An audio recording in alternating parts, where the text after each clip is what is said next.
नमस्कार मित्रांनो, कोकणकर सचिन या यूट्यूब चॅनलमध्ये पुन्हा एकदा तुमचं स्वागत आहे. आजचा हा व्हिडिओ रान मारायचे औषध म्हणजेच ग्लायफोसेट 41% हे एक स्लो पॉयझन आहे.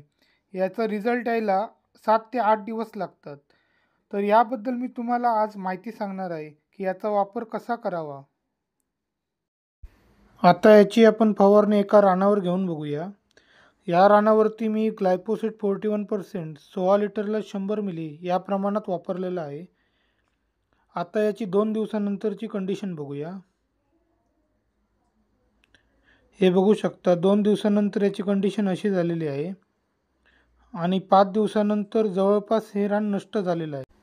ही फवारणी करताना किमान 5 ते 6 तास पाऊस असू नये, तर तुम्हाला रिझल्ट 100% मिळू शकतात. शक्यतो उन्हामध्ये याची फवारणी करावी.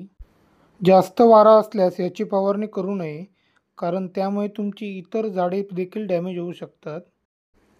फवारणी केल्यानंतर किमान 7 दिवस त्यामध्ये कोणत्याही प्रकारची मशागत तुम्ही करू नये, कारण या औषधाचा रेसिड्यू 7 दिवस जमिनीमध्ये असतो.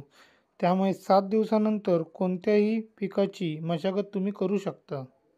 तसेच फवारणी केलेल्या ठिकाणी तुम्ही किमान 1 तास फिरू नये, त्याने तुमच्या शरीराशी औषधाचा कॉन्टॅक्ट होणार नाही.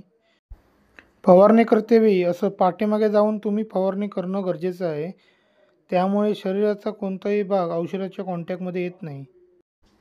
हे आहे स्लो पॉयझन म्हणजेच सिस्टमॅटिक हर्बिसाइड. याची फवारणी गवताच्या 30% भागावर जरी झाली तरी हे सिस्टमॅटिक हर्बिसाइड असल्यामुळे हळूहळू झाडाच्या मुळापर्यंत जाऊन गवताचा पूर्णपणे नाश करते. त्यामुळे याला रिझल्ट यायला कमीत कमी 7 ते 8 दिवस लागतात. 15 ते 20 दिवसापर्यंत तुम्हाला पूर्ण रिझल्ट येऊ शकतात. आणि यामध्ये जर तुम्ही स्टिकर वापरलात तर त्याचा रिझल्ट तुम्हाला चांगला येईल, कारण स्टिकर हा एक स्प्रेडरचं काम करतो. म्हणजे गवताच्या एका भागावर जरी ते औषध फवारणी झाली तरी ते पसरवण्याचं काम हा स्टिकर करतो.